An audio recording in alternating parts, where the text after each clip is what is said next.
They say the South don't forget, but sometimes it don't remember either, not the things it should. In the town of Linwood, Mississippi, where the moss hangs low and the church bells don't always ring for the right ones, there's a small, creaky house on Althea Street, paint peeling, with sagging, a front porch that sags like it's tired of holding up secrets. Elijah Cross lives there now. He's 38, works at a little auto shop off Route 14. Don't say much, keeps to himself. Folks know him as Quiet Eli at the gas station and Mr. Cross at the tire shop. Nobody asks too many questions, and he never offers answers. But the house had something to say. Welcome to Injustice Brown. I'm Mark Joie. If you've ever felt like truth can rot if you bury it too deep, then this story is for you. Subscribe, comment, and stick around, because what you're about to hear ain't just about one man. It's about what happens when a whole town tries to erase a name, and his blood refuses to let it go. It started with a busted floorboard in the hallway. Elijah had stepped through it twice. He figured it was termites, or maybe just time catching up. So one Saturday morning, still wearing his work boots and sweat-stained tee, he pried it open with a crowbar. Didn't expect much, but underneath the dust and broken wood, there was a box, metal, rusted shut, locked tight, small enough to hide, heavy enough to matter. He held it in his lap for hours, just stared at it, the kind of silence that don't feel peaceful. It felt like pressure, like something in the room was watching, waiting. He forced it open that night with a grinder he borrowed from work. Sparks flew. His hands shook. When it cracked open, what spilled out wasn't money, wasn't gold. It was pain. There were old letters, faded, curled, stained like they'd been touched by tears. One had his name on it, written in a shaky hand. To my son. But he didn't open that one yet. He found a stack of legal documents, court filings, top statements, a yellow police report, all dated the same year, 1979, and then a newspaper clipping, folded sharp and tucked away like it might still burn someone. The headline hit like a punch. Luther Cross convicted in assault case Sublime. Local man guilty. Despite conflicting testimony, Luther Cross, his father. The name felt like a whisper he'd only heard in dreams.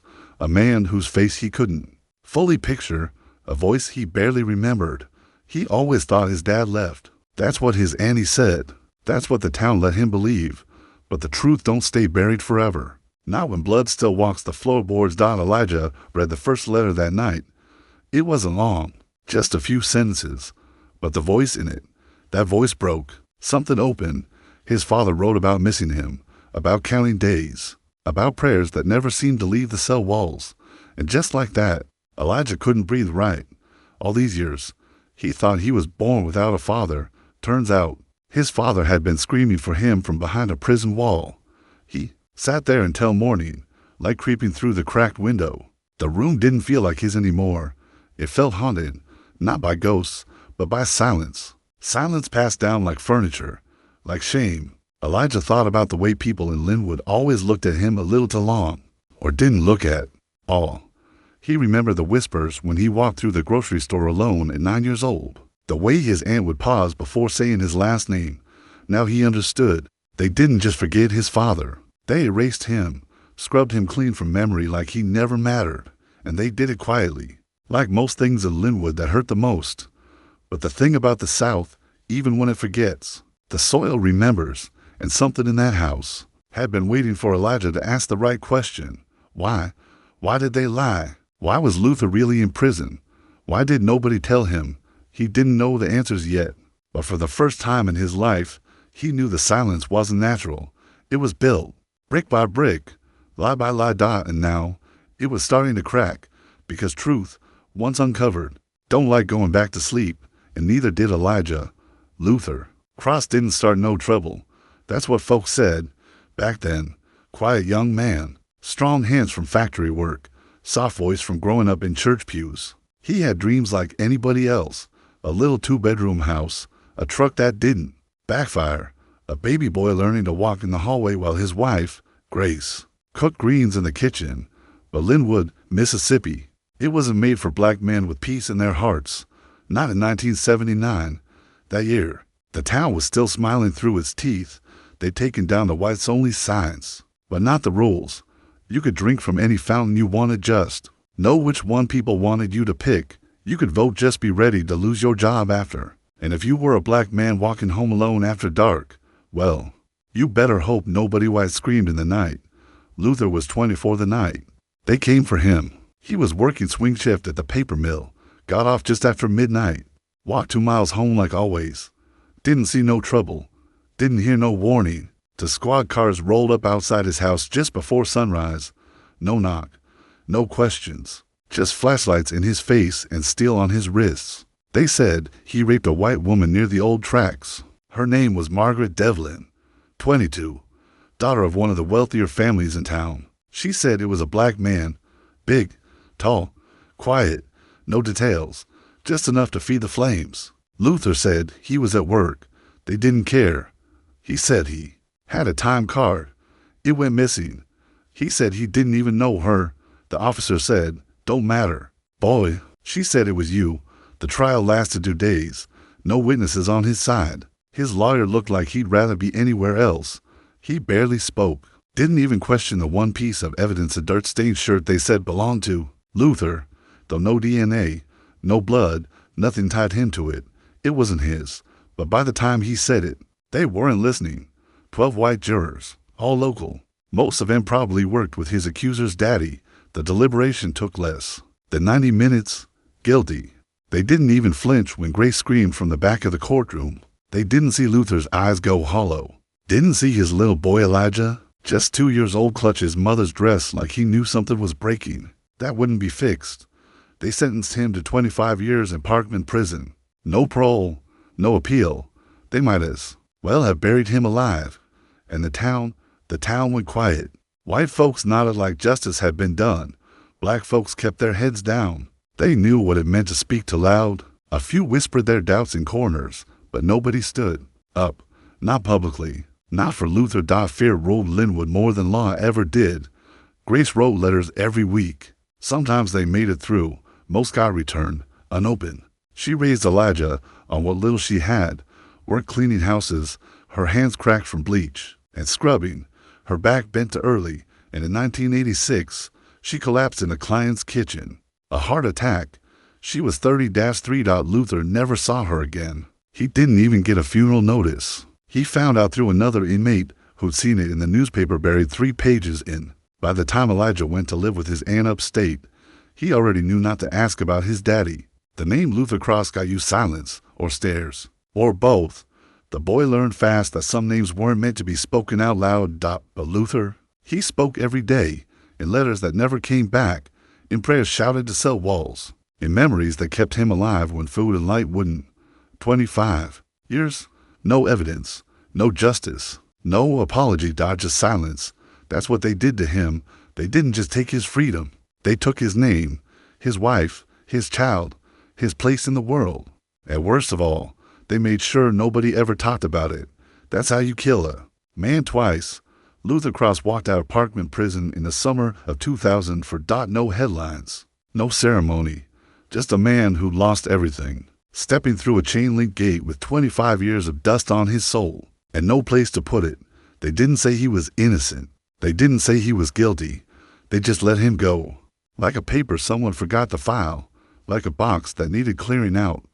He was 49, but he looked older, hair grayer than it should have been, skin dried out by concrete and time, shoulders that didn't rise like they used to, a back curved not from age, but from carrying silence for too long. He went back to Linwood, not because he wanted to, but because there was nowhere else to go. Grace was gone. The house they once called home was boarded up. The factory had shut down.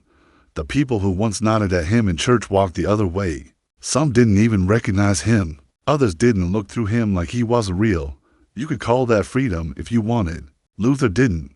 He stayed in the old house, fixed the roof, slept in a room that echoed, sat on the front porch every morning like he was waiting for something that would never come, a knock, a voice, a moment that might make all the years make sense, but it never came. He got a small check every month from some forgotten prison program, barely enough to cover heat. No job would hire him. His name had been buried deep in the records, but the stain still stuck. Folks remembered what they'd been told, even if it was a lie. And Elijah? He was just starting work at the shop then, 19. Long days, long nights, drove past that porch 100 times, never stopping. He knew the man sitting there, knew that was his father, but they didn't talk. Not really. A nod, sometimes a wave, nothing more. You can't build a relationship out of what could have been. Elijah had questions, but no one had answers. And Luther, he wasn't the type to force a door open when it had been shut for so long. They lived in the same town for 6 years, 6 years of silence. Then, in 2010, Luther died, alone. A neighbor found him 2 days later, still in his chair, on the porch, eyes closed like he'd just drifted off. No obituary, no memorial, just a pauper's grave outside town with no stone. That was how Lou would like it. No noise, no questions, just forget it ever happened. But it did. And now Elijah was starting to realize maybe that silence wasn't just grief, maybe it was guilt. The kind that crawled through the walls and into the floorboards. The kind that boxes itself up and waits to be found. Because ghosts don't always rattle chains. Sometimes they just stare back from a porch you never stop to walk up. And by the time you do, they're gone. Some fights ain't loud. Some don't come with fists or sirens. Some start with one man opening a file that shouldn't exist and asking a question that nobody wants to answer. It was 2023 when Elijah Cross finally said enough. He'd been carrying that box for almost a year. Letters, court records, that headline, burned into his mind like a scar that refused to fade. The name Luther Cross followed him everywhere now. He said it out loud, on purpose, like he was daring the world to correct him. But nobody did. Nobody had the courage or the decency to do so. He started digging. He filed a records request with the county courthouse. Took days off work to sit in the archive basement flipping through yellow folders. That smelled like mildew and shame. He called a local newspaper, left 3 voicemails, no reply. Wrote to a criminal justice nonprofit in Jackson. They told him they were backlogged. He wasn't surprised. It felt like trying to punch through fog. Every time he got close to something solid, it vanished. But Elijah wasn't built to quit. He found an old file in a dusty drawer. No barcode, just a paperclip, and a crooked label that read Cross, Luther minus 1979. Inside, transcripts, testimonies, notes scribbled in margins. And there it was clear as daylight. A witness statement never introduced in court. A janitor who'd seen Luther at the mill the night of the assault. A man who said, flat out, he was here the whole time. Never called to the stand. Elijah's hands trembled holding that page. It wasn't just a mistake. It was a setup. So he made copies. Started mailing them. Sent one to the same newspaper that ignored him. This time, they called back. A young reporter, black girl, maybe early 20s, asked him, "Are you sure this is real?" He said, "I wish it wasn't." She ran the story. Quiet piece, page 6, nothing flashy, just facts. And that's when the doors started closing. The sheriff's office wouldn't return his calls. One day his tires got slashed in front of his shop. The next week, he found a typed note in his mailbox, no name, no address, just 4 words, let the past die. But Elijah had already buried a father. He wasn't about to bury the truth. He showed up at City Hall with a folder full of evidence, tried to get a meeting with the district attorney. Security told him the office was not available for walk-ins.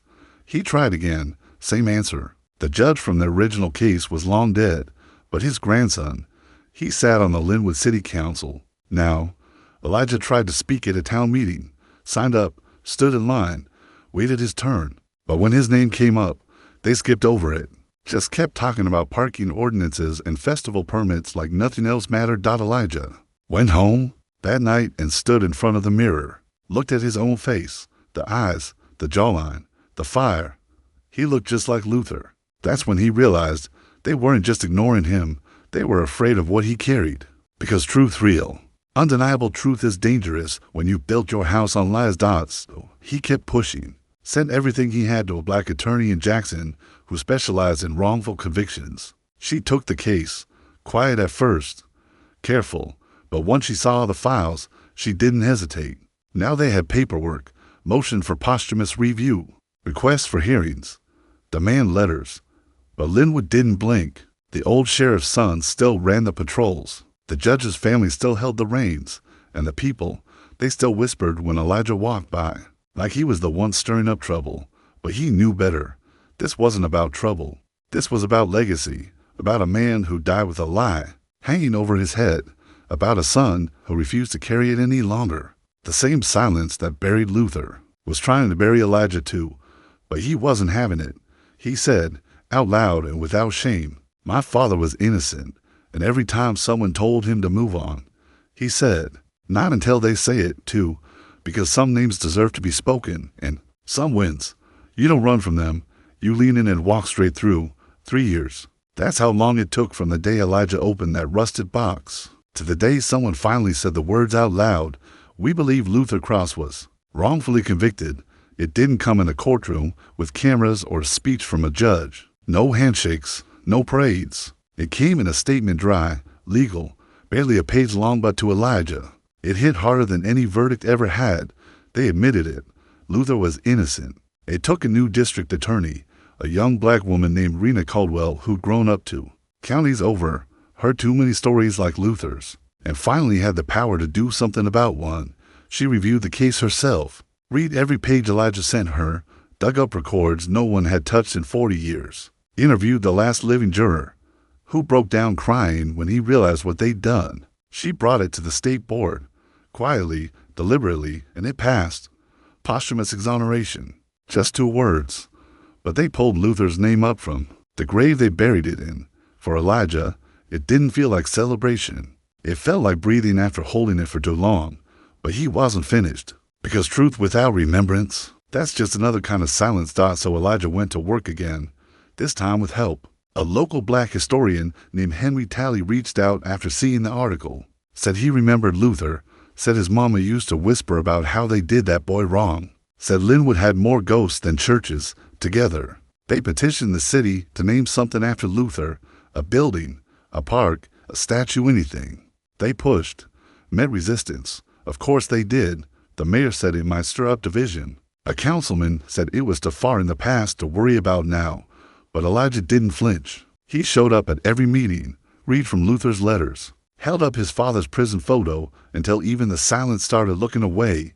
Eventually, they relented. Not a highway, not a monument, but a street, just a little side road that ran behind the old factory where Luther used to work. It hadn't had a name before, just a gravel path most folks forgot about. But now it had a sign, Luther Cross Lane. Simple, rusted around the edges, screwed and crooked by a city worker who didn't say much. But when Elijah stood in front of it, hand on the pole, it felt like the world finally tilted back a degree closer to right. He brought his son that day, 8 years old, wearing his daddy's boots and asking questions about the man on the plaque they hung next to the sign. Elijah told him the truth. He was your grandfather. They tried to erase him, but we put him back. No one threw a parade. The news didn't cover it. Most folks in Linwood walked past that sign like it wasn't even there. But some stopped. Quietly, an old black woman touched it and closed her eyes. A young man on a bike snapped a picture, and every now and then, someone left a small rock or folded note at the base. Not much, but something. Elijah never asked for revenge. He wasn't chasing guilt. He was chasing memory, because a name matters. A name is where a man starts and where he stands. They took that from Luther, and Elijah, he gave it back. The sign won't fix everything. It won't give Luther back the years he lost or the family he buried. It won't make Linwood a perfect place, but it marks the truth, and in a town built on silence, that's enough to shake the ground. Sometimes justice don't look like a courtroom. Sometimes it looks like a rusted street sign with a name that refused to die. I won't lie to you. This cost me more than I ever thought it would. Time. Years I could have spent building something else. Gone. Relationships. People got tired of me always talking about a man they never met. Money. Hell, I drained my savings just making copies, paying for postage, driving to courthouses that barely look me in the eye. Peace? I haven't had a full night's sleep since I opened that box, but I'd do it again. Because if I let it slide, if I just kept my head down and moved on like they wanted, then Luther Cross would have stayed buried, not just in a grave, but in memory, in history, in the cracks of a town that was all too happy to forget. They didn't just lock up my father. They tried to bury everything he ever was. His laughter, his work boots, his prayers, his marriage, his name. They thought if they left him in a cell long enough, the world would forget. But I remembered, even when I didn't know what I was remembering. I felt it. That hole. That weight. That silence. In the middle of my chest that never made sense until I started asking why. That's the thing about silence. People think it's passive, peaceful, harmless. But silence is a weapon, a slow one. It rots what you love and tells you it was never real to begin with. That's what they count on. They hope we stay quiet. Hope we move on. Hope we get tired. But every time someone says, why bring that up now? Well, that's in the past. Just know this. The past don't go nowhere. It sits right under your feet. And if you don't dig it up, it'll grow roots in your blood.